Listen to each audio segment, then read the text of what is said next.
तर कदाचित सुरू. कटच्या ऐवजी बहुधा थांबा.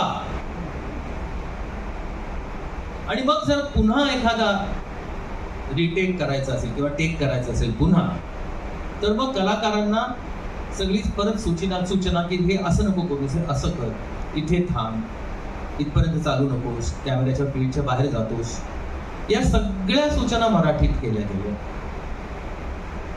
महाराष्ट्रात तो चित्रपट बनला आणि त्याला पाहणारा ऑडियन्स मात्र फक्त मराठी नसावा असं मला वाटतं. कारण तेव्हा सुद्धा आपल्या इथे इतर भाषिक माणसं सुद्धा राहत असेल, पण तो सर्वांनी चित्रपट पाहिला.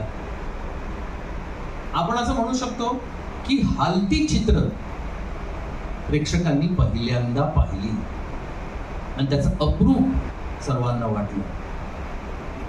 आणि ती हालती चित्र आपण फक्त स्थिर चित्र असे पाहत आलेलो याआधी,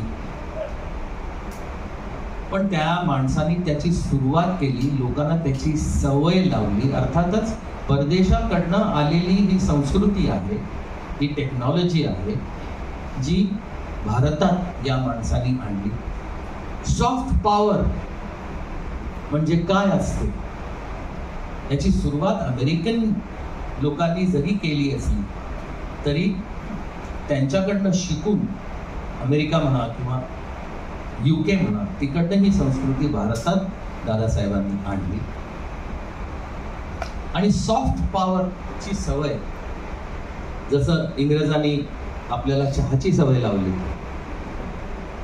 स्टेशनवरती फुकट चहा देत गेले ते लोकांना सवय लागावी म्हणून. कारण त्यांचे चहाचे मळे होते, त्याची विक्री कशी होणार, ते फक्त बाहेर परदेशी पाठवून त्यांची विक्री होणार नाही, तर आपल्या भारतात सुद्धा त्याची विक्री झाली पाहिजे. पण ती विक्री होण्याकरता म्हणून भारतीय लोकांना चहाची सवय लागणं फार गरजेचं आहे. त्यामुळे रेल्वे स्टेशनवरती मोफत चहा लोकांना प्यायला घातला त्यांनी, इंग्रजांनी. असं करून भारतीयांना चहाची सवय लागली आणि मग ते इथे चहा विकत घ्यायला लागले आणि ते विकत लागल्यापासून त्यांची विक्री सुरू झाली. तशाच प्रकारे हे सॉफ्ट पॉवर ज्याला आपण म्हणतो, सॉफ्ट पॉवर ही अशी एक महत्वाची गोष्ट आहे या आपल्या पूर्ण दुनियेमध्ये की ज्याला तुम्ही रूल नाही लावू शकत की तुम्हाला हे केलंच पाहिजे, असा रूल तुम्ही लावू शकत नाही.